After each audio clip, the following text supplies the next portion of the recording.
Hello বন্ধুরা, সকলে কেমন আছো? অনেকদিন পর ওর সাথে আবার ভিডিও করলাম। দাঁড়াও না, জানো তো আজকে না ঘুরতে নিয়ে গেছিল আমাকে অনেক জায়গাতে, এখানে ওখানে সেখানে প্যান্ডেল দেখিয়ে নিয়ে এসছে।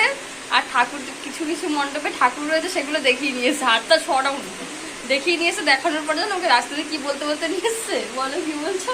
বলতে বলতে নিয়ে এসছে কি, যে কদিন পরে পুজো আর দেখার জন্য তুমি খুব বায়না করবা না, এই যে চলো তোমাকে ঠাকুরগুলো দেখিয়ে দিই। আমি তো জানি না যে আমাকে এত জায়গায় কেন ঘুরতে নিয়ে যাচ্ছে, সব প্যান্ডেলগুলো দেখাচ্ছে। আর বলছে কি তুমি যাতে পরে বায়না না করো, এর জন্য তোমাকে প্যান্ডেল দেখাতে নিয়ে এসছি। জানো, বলো বলো, সত্যি বলেছে তো? না বলেছে তো? বলো। হ্যাঁ বলেছি। বলেছে হেব্বি শয়তান। কেন তো পুজোতে ঠাকুর দেখতে যাই তো, মানে ঘুরি তো, কি কিছু কোনো ঠাকুর ঠাকুর কিছু দেখা হয় না, প্রচন্ড ভিড় থাকে, শুধু লাইন দিয়ে দিয়ে শুধু মণ্ডপগুলো, মানে ঠাকুর তো দেখি না, শুধু মণ্ডপগুলো দেখি আর চলে যাই। এর জন্য আমাকে নিয়ে গেছিল, নিয়ে গেছিল।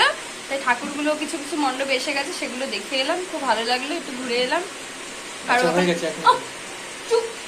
আরও হচ্ছে বাড়ি চলে যাবে এবারে। আর দেখো ওই দেখো পেছনে মোবাইল নিয়ে রেখে দিয়েছে, যেতে দিচ্ছে না। ওই দেখো এর মোবাইল নিয়ে রেখে দিয়েছে, ও দিচ্ছে না, তাই ও যেতে পারছে না বাড়িতে। তো বন্ধুরা ঠিক আছে, সবাই ভালো থেকো। ঠিক আছে, রাতের ভিডিও, তাই জন্য সবাইকে বললাম গুড নাইট। এটা সকালবেলায় ছাড়বো না মর্নিং না, আমি কিছু বল। আচ্ছা টাটা। না না টাটা টাটা। বল ওখানে, বল কিছু, বল কিছু। Tata tata tata. হ্যাঁ, টাটা কথা রাখবো। না এটা ঠিক আছে বন্ধুরা, তো আমি ভিডিওটা স্টপ করলাম, আমার প্রচন্ড হাত ব্যথা হয়ে গেছে, রাখলাম, টাটা।